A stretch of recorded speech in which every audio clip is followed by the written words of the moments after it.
हाँ तो प्रिय विद्यार्थियों, आज हम क्लास 8 का चाहे मैटर हो या 9th का हो या 10th का या हम कहें 12th ज्योग्राफी का, इनमें जो आज हम अध्ययन करेंगे वो हैं संसाधन।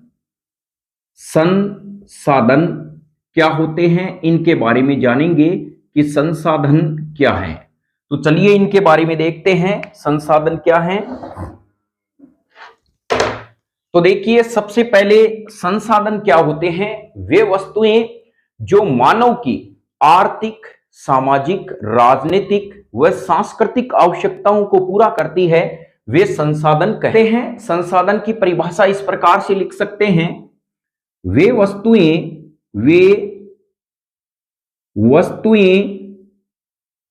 जो मानव की आर्थिक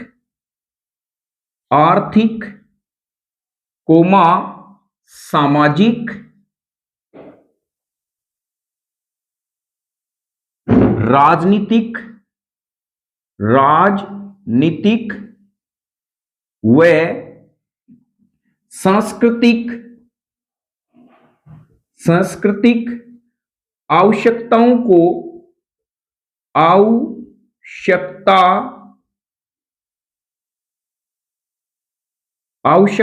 को पूरा करती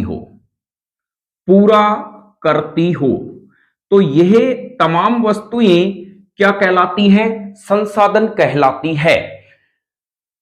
तो जिन वस्तुओं से मानव की 4 क्रियाकलापें संपन्न होती है, आर्थिक क्रियाकलाप, सामाजिक क्रियाकलाप और राजनीतिक और सांस्कृतिक, ये जो आवश्यकताएं हैं इनको जो पूरा करती है वो कहलाते हैं संसाधन कहलाते हैं। तो यह संसाधन की क्या हो गई? परिभाषा।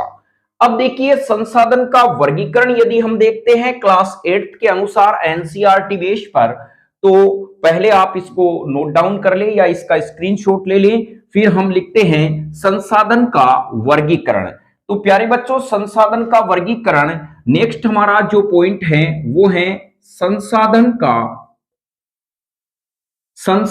का वर्गीकरण। देखिए, संसाधन के वर्गीकरण को 3 भागों में बांटा गया है। इनको पहला इसका भाग है प्राकृतिक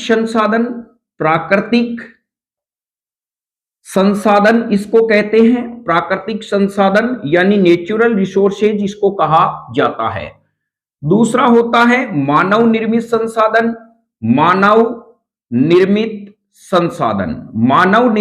संसाधन यानी मैन मेड रिसोर्सेज कहलाते हैं। और तीसरा, खुद जो मानव है उनको भी, यानी विस्तृत जो ज्योग्राफी के अंदर है, मानव को भी संसाधन के अंदर सम्मिलित इसलिए किया गया है, जिसका हम आगे रीजन जानेंगे। तो चलिए इनके बारे में समझते हैं। ये 3 जो हमारे पास में संसाधन आते हैं वर्गीकरण, प्राकृतिक संसाधन इसका नंबर 1 पार्ट है, दूसरा मानव निर्मित संसाधन है, तीसरा मानव स्वयं इसको संसाधन में इन्वॉल्व किया गया है। अब हम पढ़ते हैं प्राकृतिक संसाधन। तो चलिए प्राकृतिक संसाधन के अंतर्गत हम इसको पढ़ें। तो एक तो आपके पास लिखने का तरीका यह है संसाधन का, और दूसरा आप किस प्रकार से लिख सकते हैं संसाधन को, उसको भी यहां पर हम देखें। तो यहां पर मान लीजिए हमारे पास में है संसाधन। देखिए, आप जितनी आर्ट और कलाई पेपर में बनाते हैं तो इससे आपके क्या है प्रिय विद्यार्थियों, अच्छे मार्क्स आने की संभावना रहती है। यह है हमारे पास में प्राकृतिक संसाधन। प्राकृतिक संसाधन यह हमारे पास में प्राकृतिक संसाधन हो गया। और यह हमारे पास में मानव निर्मित संसाधन हो गया। मानव निर्मित संसाधन। अब संसाधन यह आप पे डिपेंड करता है कि आप किस प्रकार के, यानी डायग्राम के द्वारा एग्जामिनर को इफेक्ट यानी प्रभाव डालना चाहते हैं। तो यह दूसरा फ्लो डायग्राम में हम कह सकते हैं मानव, यह मेरे पास में क्या है, और नीचे लिख देना संसाधन। दूसरा तरीका हमारे पास में यह फ्लो डायग्राम दर्शाने का हो गया। और तीसरा जो कॉमन फैक्ट हम यूज करते हैं सामान्यतया, उसको भी हम यहां पर शो करेंगे। देखिए तीसरा हमारे पास में हम कह सकते हैं एकदम सिंपल तरीका है संसाधन को प्रदर्शित करने का। संसाधन है, इसमें आप इस प्रकार से लिख दें तो सबसे पहले आपके पास में कौन सा हो जाएगा, प्राकृतिक संसाधन, प्राकृतिक संसाधन। आप इसको यदि ब्रैकेट में बंद करते हैं और भी अच्छा आपका दिखता है एरो के अंदर। और दूसरा हम कह सकते हैं मानव निर्मित संसाधन, मानव निर्मित संसाधन, मानव निर्मित संसाधन हो गए। तीसरा हम कह सकते हैं मानव।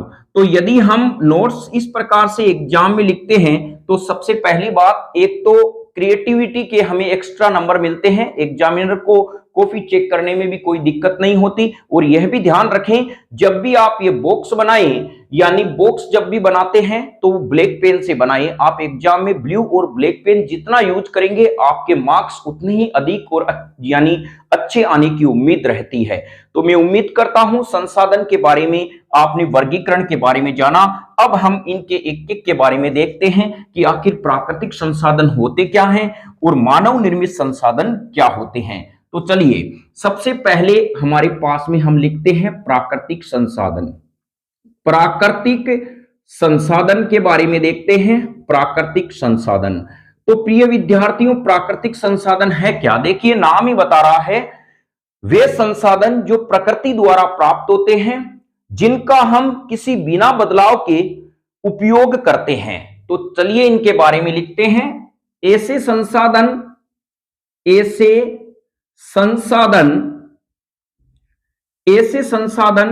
जो प्रकृति द्वारा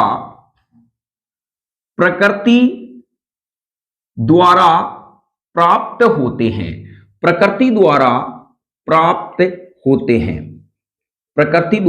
प्राप्त होते हैं। ध्यान रखें दूसरी लाइन आपके जो यह आप हेडलाइंस लगा रहे हैं, इसके नीचे आप ब्लैक पेन से या ब्लू पेन से 2 अंडरलाइन जरूर करें। एक बार नोट्स बना के देखें, आपकी लैंग्वेज आपको खुद को लगेगी कि इस लैंग्वेज से मैं अच्छे नंबर ला सकता हूं। प्रिय विद्यार्थियों, न्यू कंसेप्ट क्लासेज का एक ही उद्देश्य है, पढ़ने के साथ साथ आपके नोट्स ऐसे रहे कि आप जब भी आगे कंपटीशन परीक्षा में जाएं तो आप अलग से हट के दिखें, क्योंकि आप न्यू कंसेप्ट क्लासेज के योद्धा हैं। तो चलिए यहां पर हम कह सकते हैं ऐसे संसाधन जो प्रकृति द्वारा प्राप्त होते हैं, जिनका उपयोग कौन करेगा? मानव करेगा। जिनका उपयोग मानव बिना बदलाव के करता है, बिना बदलाव के करता है, यह कहलाते हैं करता है, जिन्हें हम क्या कहते हैं? प्राकृतिक संसाधन कहते हैं। और उदाहरण में हमारे आसपास की वस्तुएं हम लिख सकते हैं, जैसे सौर ऊर्जा, जैसे हम इस प्राकृतिक संसाधन में बिना बदलाव के जिनका हम उपयोग करते हैं, जैसे हम कहीं वायु प्राकृतिक संसाधन में आ सकती है, और हम यहां पर कहीं सौर ऊर्जा भी, इसमें सौर ऊर्जा जो है, फिर वायु की जगह पवन ऊर्जा भी हम कह सकते हैं, फिर कोयला, पेट्रोलियम आदि, ये हमारे पास में क्या है? प्राकृतिक संसाधन के एग्जाम्पल हैं। जैसे वायु की जगह आप पवन ऊर्जा लिख सकते हैं, सौर ऊर्जा हो गया, कोयला हो गया, पेट्रोलियम हो गया। तो इस प्रकार के हमारे पास में क्या है? प्राकृतिक संसाधन है, प्रकृति से प्राप्त होते हैं ये। तो चलिए अब हम कहें प्राकृतिक संसाधनों का वर्गीकरण किस प्रकार से किया जाता है, इनके बारे में देखें। तो यहां पर उम्मीद करता हूं इसकी परिभाषा आपको आसान शब्दों में समझ में आ गई होगी। अब है प्राकृतिक संसाधनों का वर्गीकरण। तो नेक्स्ट हमारा पॉइंट है प्राकृतिक संसाधनों का वर्गीकरण। प्राकृतिक संसाधनों का वर्गीकरण यानी क्लासिफिकेशन ऑफ नेचुरल रिसोर्सेज, इसको कहा जाता है क्लासिफिकेशन ऑफ नेचुरल रिसोर्सेज। जो इंग्लिश मीडियम के हैं वो भी लिख सकते हैं क्लासिफिकेशन क्लासिफिकेशन ऑफ नेचुरल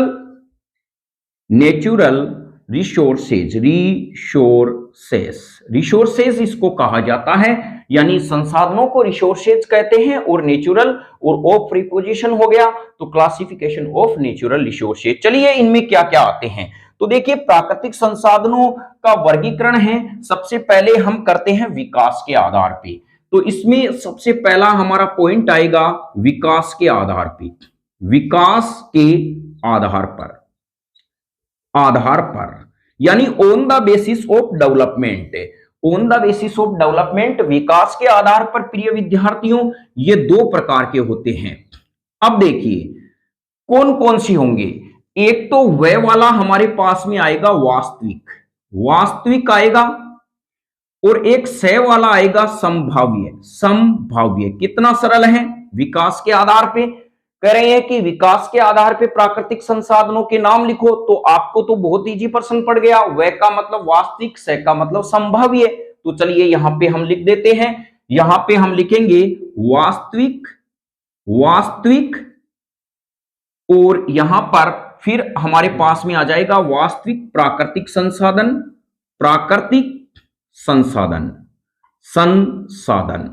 और एक हमारे पास में आ जाएगा संभाव्य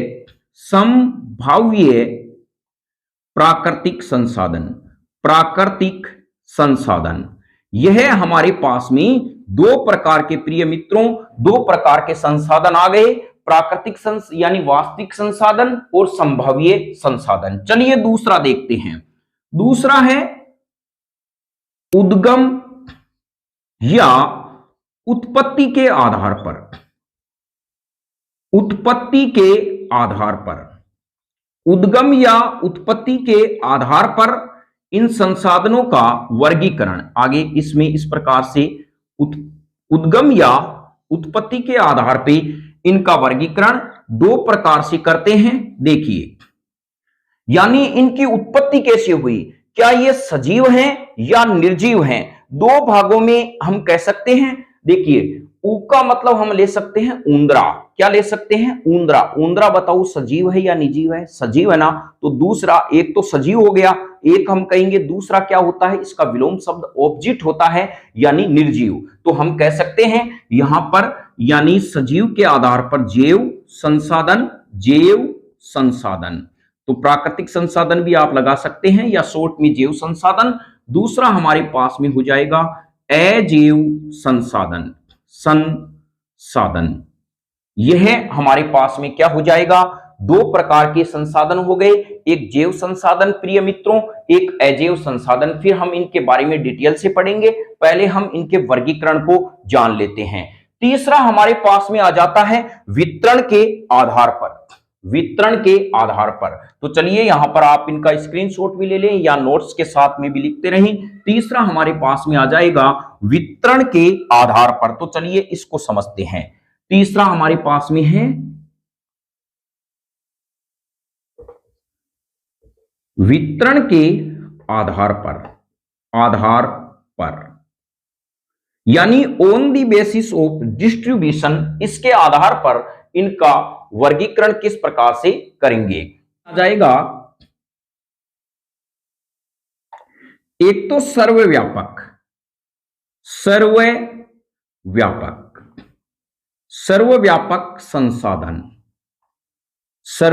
संसाधन आ जाएगा। दूसरा आ जाएगा स्थानिक संसाधन। अभी हम इनके बारे में डिटेल से पढ़ेंगे।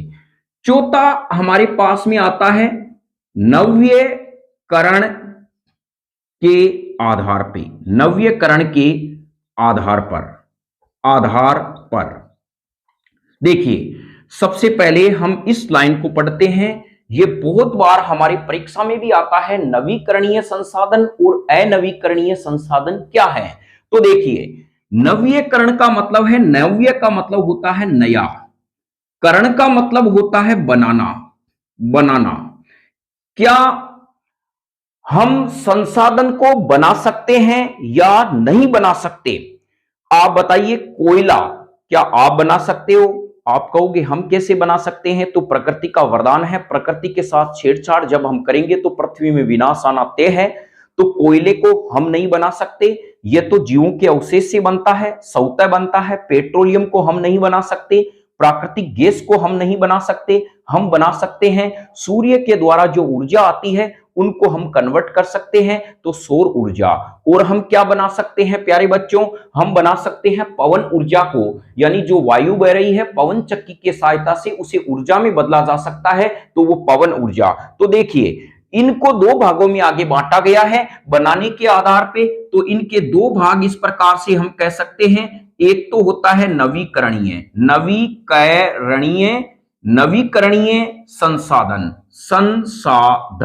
तो अब आप समझ गए होंगे नवीकरणीय, नया करण बना सकते हैं। और एक होता है अनवीकरणीय संसाधन। अनवीकरणीय संसाधन में क्या होगा मित्रों, अनवीकरणीय संसाधन, ए का मतलब होता है अनुपस्थित यानी नहीं। जैसे हम कहते हैं आज कौन अनुपस्थित रहा, तो इसका मतलब वो नहीं आया। तो ऐसे संसाधन जिन्हें हम नहीं बना सकते तो वो कहलाते हैं अनवीकरणीय संसाधन। तो यह इनके कंसेप्ट आप समझ गए होंगे। यह हमारे पास प्राकृतिक संसाधनों के क्या है, वर्गीकरण है इनका। तो चलिए प्राकृतिक संसाधनों का हमने अभी देखा कि किस प्रकार से हम इनका वर्गीकरण कर सकते हैं। तो अब हम इनके बारे में एक एक में डिटेल्स के बारे में पढ़ते हैं। तो सबसे पहले हमारे पास में जो प्राकृतिक संसाधन हमने देखा विकास के आधार पर।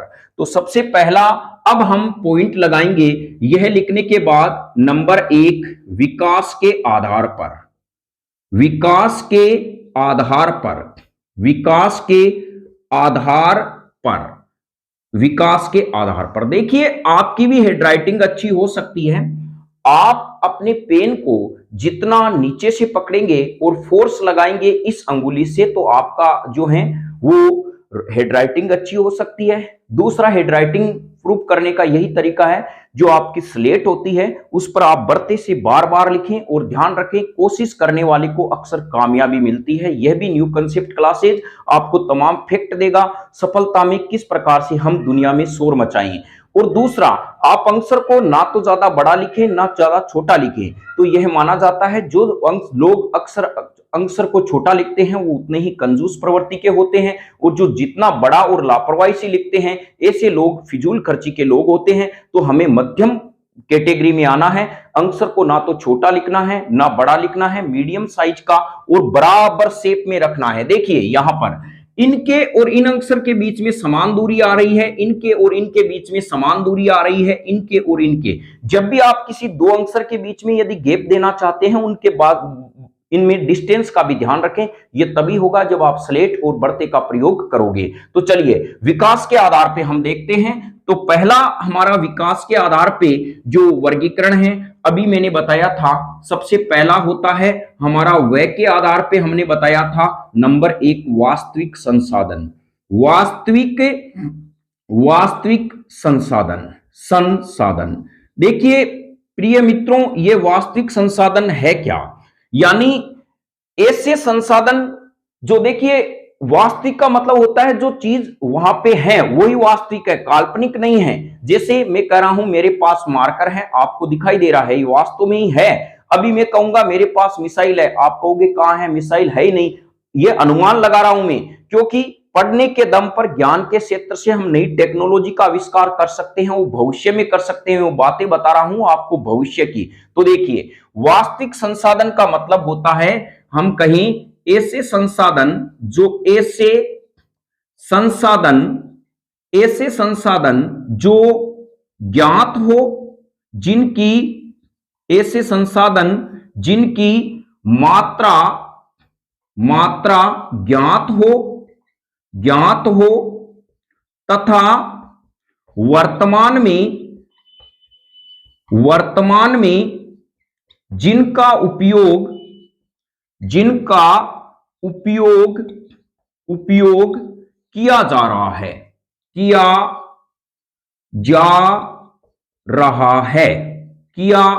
रहा है।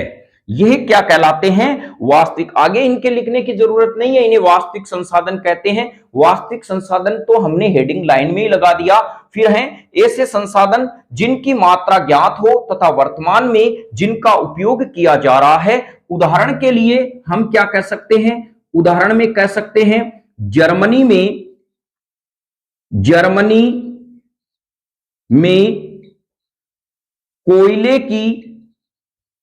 कोयले की रूर घाटी। ध्यान रखना, यह रूर घाटी कोयले के लिए प्रसिद्ध मानी जाती है, यानी रूर घाटी है वो कोयले के लिए प्रसिद्ध मानी जाती है, नंबर 1। नंबर 2, महाराष्ट्र की काली मृदा, यह मृदा, यह भी इस वास्तविक संसाधन के अंतर्गत हम इन्वॉल्व कर सकते हैं। दूसरा हम कह सकते हैं एग्जाम्पल में डेगाना का टंगस्टन, डेगाना का टंगस्टन है,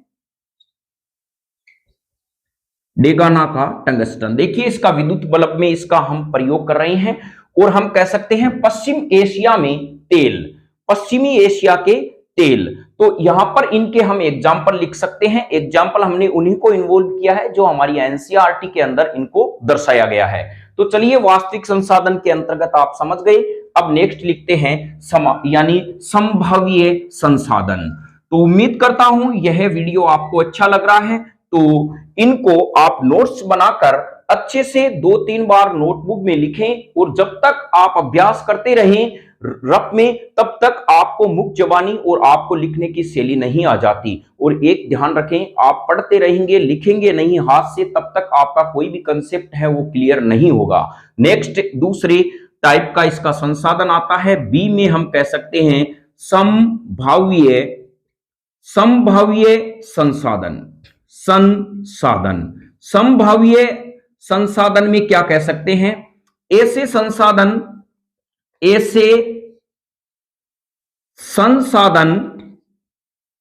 जिनकी मात्रा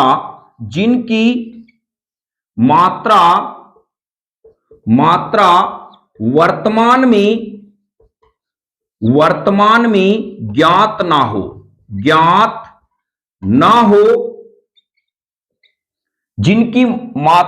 संभाव्य संसाधन जिनकी मात्रा वर्तमान में ज्ञात ना हो, लेकिन इनका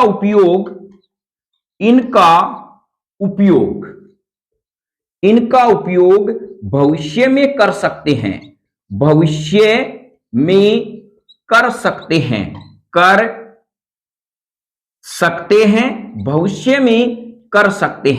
तो कौन से संसाधन होंगे? देखिए ऐसे संसाधन जो हमें अभी वर्तमान में जिनकी आइडेंटिफाई नहीं है कि इतनी मात्रा में है, लेकिन इनका उपयोग हम भविष्य में कर सकते हैं। एग्जाम्पल के लिए यदि हम लिखें उदाहरण हम लिख सकते हैं लद्दाख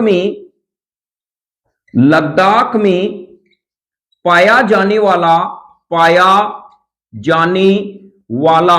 यूरेनियम। ध्यान रखें लद्दाख में यूरेनियम पाया जाता है, लेकिन अभी वैज्ञानिकों को यह पता नहीं है कि यह कितनी मात्रा में है। लेकिन जब हमारे भारत के कर्णधार इन चीजों को खोज लेंगे और जब इनकी आइडेंटिफाई होगी तो इनका हम धीरे धीरे इनका प्रयोग हम कह सकते हैं कि इनका भविष्य की आने वाली पीढ़ी को इनका फायदा मिलेगा। तो यह होते हैं। फिर एक प्रश्न यहां पर आ सकता है, क्या संभाव्य संसाधन वास्तविक संसाधन हो सकते हैं? अपने कथन को स्पष्ट कीजिए। देखिए अभी हमें जिनकी मात्रा एक्चुअल में ज्ञात नहीं है, लेकिन हम अपनी प्रौद्योगिकी और टेक्नोलॉजी की वजह से यदि उनके बारे में उनका उपयोग हम वर्तमान में कर रहे हैं तो वे वास्तविक संसाधन हो सकते हैं। उदाहरण में बताता हूं कि आज से काफी वर्षों पहले हमें जो वायु थी यानी पवन ऊर्जा के बारे में उतनी जानकारी नहीं थी। वायु तो थी लेकिन पवन ऊर्जा के बारे में उतनी जानकारी नहीं थी, लेकिन प्रौद्योगिकी से पवन चक्की का आविष्कार हुआ और उसका उपयोग पवन ऊर्जा के रूप में हम वर्तमान में कर रहे हैं। तो हम कह सकते हैं कि यानी प्रौद्योगिकी की मदद से हम संभाव्य संसाधन को भी वास्तविक संसाधन में बदल सकते हैं और यह काम हो सकता है हमारी शिक्षा के दम पर। तो चलिए, यहां पर विकास के आधार पे आपने संसाधन देखा, अब हम दूसरा देखते हैं उद्गम के आधार पर। दूसरा हमारे संसाधन का वर्गीकरण आएगा प्रिय मित्रों, उद्गम के आधार पर। तो चलिए, नेक्स्ट हमारे पास में दूसरा है उद्गम के आधार पर। उद्गम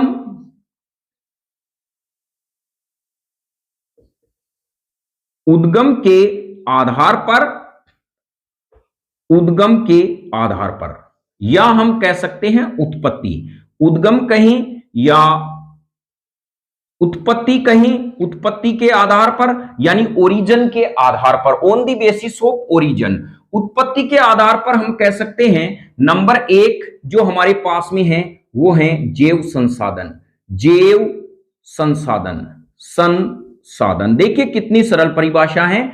जैव संसाधन वे संसाधन, वे संसाधन जो जीवित हो। क्या हो प्यारे बच्चों? जीवित हो। वे संसाधन जो जीवित हो, वे संसाधन जो जीवित हो, ऐसे संसाधन जैव संसाधन कहलाते हैं। उदाहरण में हम कह सकते हैं पेड़ पौधे इसमें आते हैं, मानव आता है और जीव जंतु आते हैं, जीव जंतु आदि आते हैं। यानी इसके अंतर्गत पेड़ पौधे, मानव और जीव जंतुओं को जैव संसाधन के अंतर्गत सम्मिलित किया गया है। नेक्स्ट हमारे पास में आता है इसी का दूसरा प्रकार, यदि हम देखें तो अजैव संसाधन, यानी उत्पत्ति और उद्गम के आधार पे देखें अजैव संसाधन बी हमारा पार्ट हो जाएगा। अजैव संसाधन, चलिए इसके बारे में देखते हैं। अजैव संसाधन एकदम सरल हैं। वे संसाधन या वस्तुएं, वे संसाधन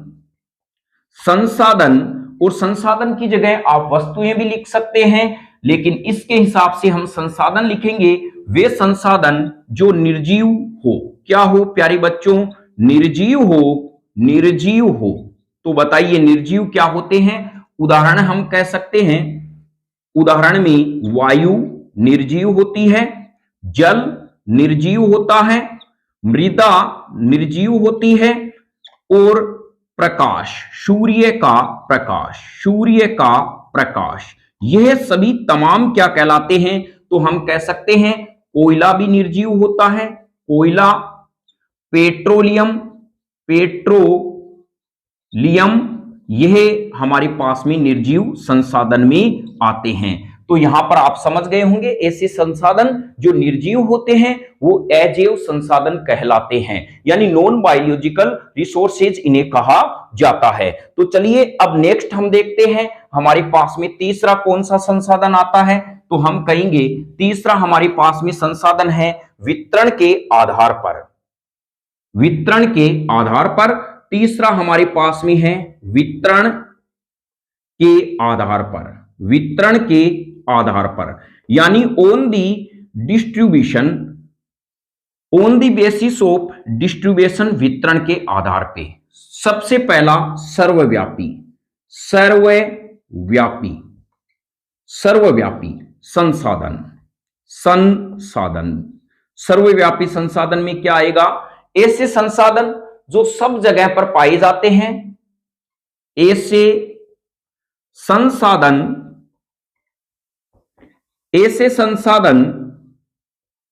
जो सर्वत्र पाए जाते हैं, यानी सभी जगह पाए जाते हैं। अब आप बताइए, आप खुद कहेंगे कौन कौन से संसाधन हैं। तो उदाहरण हम कह सकते हैं वायु सब जगह पाई जाती है, और हम कहीं प्रकाश सब जगह पाया जाता है, तो इस प्रकार के एग्जाम्पल में हम कह सकते हैं, और मृदा सब जगह पाई जाती है आदि, ये हमारे पास में सर्वव्यापी संसाधन होते हैं।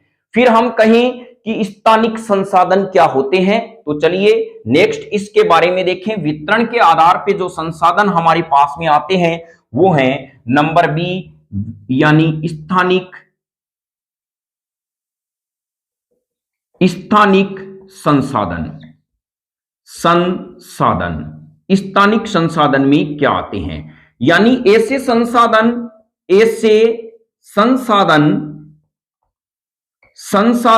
जो स्थान विशेष पर पाए जाते हैं, स्थान विशेष पर पाए जाते हैं ऐसे संसाधन को क्या कहते हैं प्यारे बच्चों? स्थानिक संसाधन कहते हैं। उदाहरण के लिए हम जो भी हमारे पास में खनिज हैं उनका नाम लिख सकते हैं, या हम कहीं जो हमारे पास में धातुएं हैं उनका नाम लिख सकते हैं, जैसे लोहा, कोयला, तांबा आदि। देखिए, तांबा जैसे राजस्थान में झुंझुनू को तांबा नगरी कहते हैं। क्या हमारे आसपास तांबा पाया जाता है? आप कहोगे नहीं। जैसे कोयला है, ये बाड़मेर, जैसलमेर की हम बात करते हैं, राजस्थान की बात करते हैं, तो क्या हमारे आसपास पाया जाता है? तो आप देख लेना, ये स्थान विशेष पर पाए जाते हैं, उन्हें वितरण के आधार पर वर्गीकरण किया गया है। नेक्स्ट है नवीकरण के आधार पर संसाधन। नवीकरण के आधार पर संसाधन। देखिए, संसाधन, प्राकृतिक संसाधन बहुत ही महत्वपूर्ण है, टॉपिक है, और इनको 10th के सामाजिक में भी इन्वॉल्व किया गया है, 12th ज्योग्राफी में भी है, और हमारे जो 8th क्लास की हम बात करें उनमें भी इनको इन्वॉल्व किया गया है। तो यह 7th क्लास से लेकर यदि हम बात करें तो एनसीईआरटी ने पूरी क्लास के अंदर इस संसाधनों को सम्मिलित किया गया है। नेक्स्ट हमारे पास में हम कहीं नवीकरण संसाधन,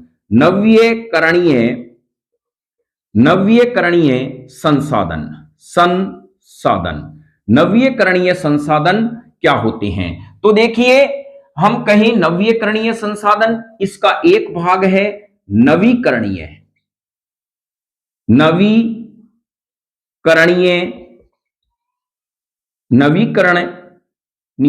संसाधन। नवीकरण या नवीकरण संसाधन के अंतर्गत पहला नवीकरणीय। देखिए क्या है इसकी विशेषता। ऐसे संसाधन जो असीमित मात्रा में हो,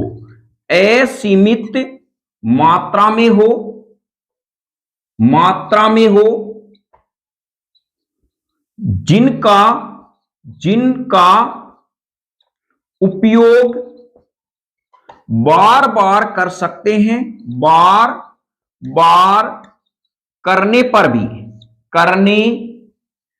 पर भी समाप्त नहीं होते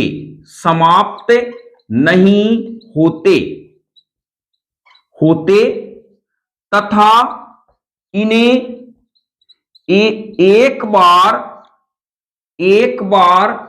उपयोग में लाने के बाद पुनः निर्माण कर सकते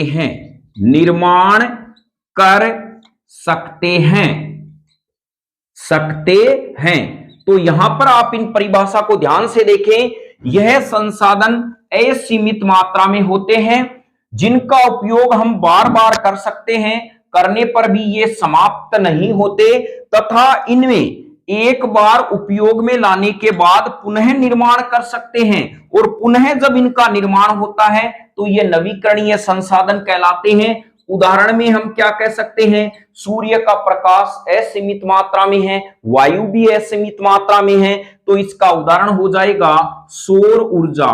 प्रिय मित्रों, क्या हो जाएगा? सौर ऊर्जा इसका उदाहरण हो जाएगा, और पवन ऊर्जा इसका उदाहरण हो जाएगा। तो यह नवीकरणीय संसाधन के उदाहरण हैं। दूसरा हम कहें अनवीकरणीय संसाधन क्या होते हैं? तो चलिए अनवीकरणीय संसाधन के बारे में देखते हैं। अनवीकरणीय संसाधन, दूसरा बी हमारे पार्ट में पार्ट आएगा अनवीकरण संसाधन। अनवीकरण संसाधन क्या होते हैं? ऐसे संसाधन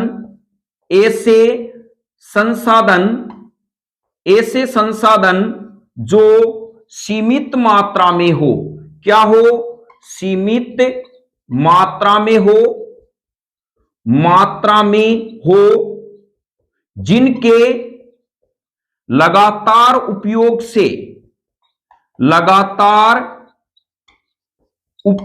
से ये समाप्त हो सकते हैं,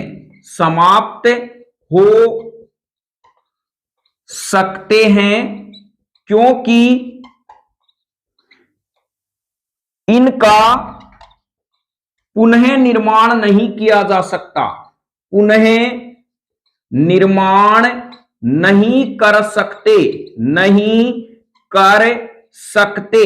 इनका हम क्या कर सकते हैं, ये सीमित मात्रा में होते हैं और इनका यदि हम बार बार उपयोग करते हैं तो ये भविष्य में समाप्त हो सकते हैं। क्यों हो सकते हैं? क्योंकि इनका पुनर्निर्माण नहीं कर सकते। जैसे हम जीवाश्म ईंधन इसका उदाहरण ले सकते हैं। तो उदाहरण इसमें क्या आ जाएगा प्रिय मित्रों? उदाहरण आ जाएगा इसमें कोयला, पेट्रोलियम इसमें उदाहरण में आ जाएंगे और प्राकृतिक गैस भी इसके अंतर्गत आ जाएगी। तो यहां तक तो था हमारे जो प्राकृतिक संसाधन हैं उनका वर्गीकरण। अब चलते हैं मानव निर्मित संसाधन। तो चलिए यहां पर आप इसका स्क्रीनशॉट भी ले लें या इनको नोट डाउन भी करते रहें, नोट्स भी इनके बनाते रहें। नेक्स्ट हमारे पास में है, यदि हम देखें तो मानव निर्मित संसाधन। दूसरा हमारे पास में आता है प्राकृतिक संसाधनों का वर्गीकरण खत्म हो गया। दूसरा हमारे पास में आएगा नंबर 2 आएगा मानव निर्मित संसाधन। मानव निर्मित संसाधन देखिए यह है क्या? ऐसे संसाधन जो मानव द्वारा बनाए जाते हैं मानव निर्मित संसाधन कहलाते हैं। उदाहरण के रूप में हम कह सकते हैं, उदाहरण मानव के द्वारा देखिए सड़क बनाई जाती है, सड़क इसके अंतर्गत आ गया। और इसमें कहीं हम नहर इसके अंतर्गत आती है, बांध इसके अंतर्गत आता है, बांध इसके अंतर्गत आ जाएगा। तो यह हमारे पास में क्या हो जाएंगे? मानव द्वारा बनाए गए संसाधन इसके अंतर्गत सम्मिलित हैं आदि हम कर सकते हैं। और भी जो आपके पास में प्रौद्योगिकी जो है इसमें सम्मिलित आती है, टेक्नोलॉजी है जो के विकास के आधार पर इन संसाधनों को बनाया जाता है, सड़क, नहर, बांध। तो आप देखना आसपास जो आपके ऐसे कौन से स्थान हैं जिनको मानव ने बनाया है वो मानव निर्मित संसाधन में आ जाएंगे। तीसरे हैं जो हम कहें मानव को हम कहें, देखिए हमारे पास में संसाधन पर्याप्त मात्रा में हैं, लेकिन इनके उपयोग करने के लिए ज्ञान, कौशल और प्रौद्योगिकी की आवश्यकता होती है। और वो कौन कर सकता है? मानव कर सकता है। तो हम कहें तो इसमें इस प्रकार से लिख सकते हैं कि संसाधन का उपयोग करने के लिए मानव के ज्ञान और कौशल तथा प्रौद्योगिकी का प्रयोग किया जाए तो इन्हें मानव विकास संसाधन कहते हैं। मानव विकास संसाधन कहते हैं। तो यहां पर ध्यान रखना, मानव विकास संसाधन में 3 चीजें ध्यान रखना, ज्ञान, कौशल तथा प्रौद्योगिकी। यानी संसाधन की मात्रा को बढ़ाने के लिए हमारे पास में संसाधन है, इनकी मात्रा को बढ़ाने के लिए यदि मानव अपने ज्ञान, कौशल तथा प्रौद्योगिकी का प्रयोग करता है तो इसे मानव विकास संसाधन कहा जाता है। तो अब यहां पर हमने संसाधन के वर्गीकरण के बारे में पढ़ा। अब 2 और फैक्ट बचे हैं जिनके बारे में ये अब पढ़ते ही पूरा चैप्टर क्लोज हो जाएगा। तो चलिए नेक्स्ट जो है यानी हम कहें संसाधन का संरक्षण।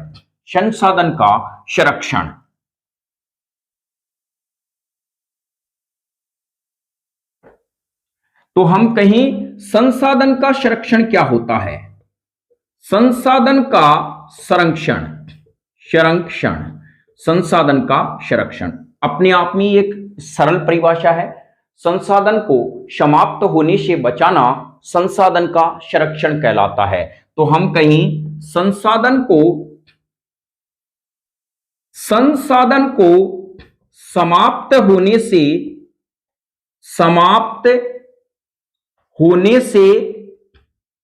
से बचाना क्या कहलाता है? संसाधन का संरक्षण। क्यों भाई संसाधन का संरक्षण क्यों जरूरी है? क्यों किया जाता है संसाधन का संरक्षण? इसीलिए किया जाता है, जिन संसाधन का प्रयोग हम वर्तमान में कर रहे हैं, यदि हम इनका संरक्षण करेंगे और सही तरीके से इनका प्रयोग करेंगे तो इसका लाभ आने वाली पीढ़ी को भी मिल सके। तो यह कहलाता है संसाधन का संरक्षण हम इसीलिए कर रहे हैं। तो हम कहें कि वर्तमान में जिन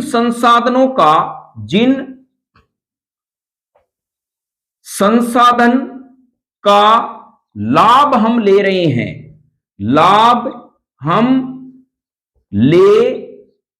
हैं, उनका लाभ आने वाली पीढ़ी को भी मिल सके,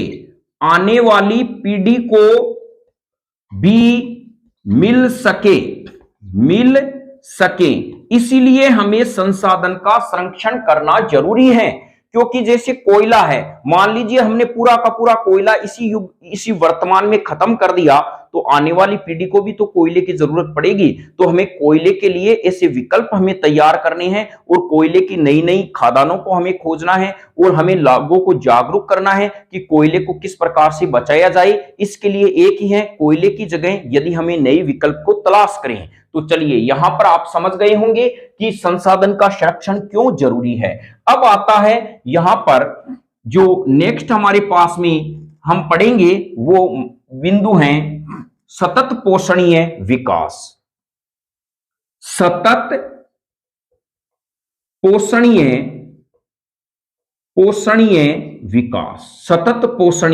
विकास यह पिछली बार क्लास 10th में 2 नंबर का प्रश्न आया था सामाजिक में, तो इस प्रकार इसको भी इस बार इन्वॉल्व किया जा सकता है। सतत पोषणीय विकास ये क्या है? प्राकृतिक, यानी हम कहें कि संसाधनों का वर्तमान में इस प्रकार से उपयोग करें कि उसका लाभ आने वाली पीढ़ी को भी मिल सके, उन्हें सतत पोषणीय विकास कहा जाता है। तो यहां हम कहीं संसाधन का उपयोग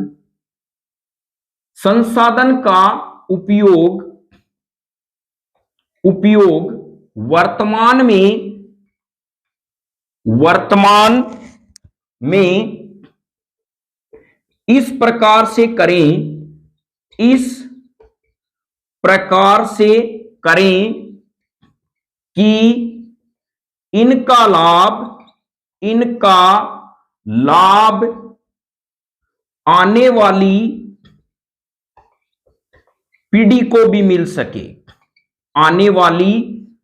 को भी मिल सके, मिल सके। यह सतत पोषणीय विकास कहलाता है। और इसी के साथ हमारे संसाधन का जो मैटर है प्रिय मित्रों वो क्लोज होता है। आगे भी हम इसी प्रकार सोशल स्टडी के मैटर लेके आएंगे। आप जुड़े रहे न्यू कॉन्सेप्ट क्लासेस से और पढ़ते रहें। धन्यवाद। जय हिंद, वंदे मातरम।